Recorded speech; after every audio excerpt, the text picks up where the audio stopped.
Ma première réaction, c'est bien évidemment de remercier les électeurs qui se sont prononcés de façon majoritaire pour la liste que je conduisais, qui ont à la fois, me semble-t-il, apprécié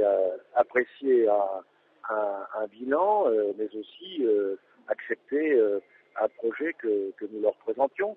C'est aussi, je pense, une sanction pour la liste de l'UMP qui, dans ses propositions inexistantes, n'apparaissait pas comme crédible et qui, d'autre part, étant représentante de la politique du gouvernement et de M. Sarkozy, a été aussi sanctionnée par les électeurs, y compris en Vendée. Je crois que les électeurs, pour m'être présentés un certain nombre de fois, vous le savez, à La Roche-sur-Yon en Vendée, les électeurs ont considéré que nous étions certes porteurs d'un certain nombre de valeurs, identifiant à gauche nos propositions, mais que nous étions aussi porteurs de la défense de l'intérêt général.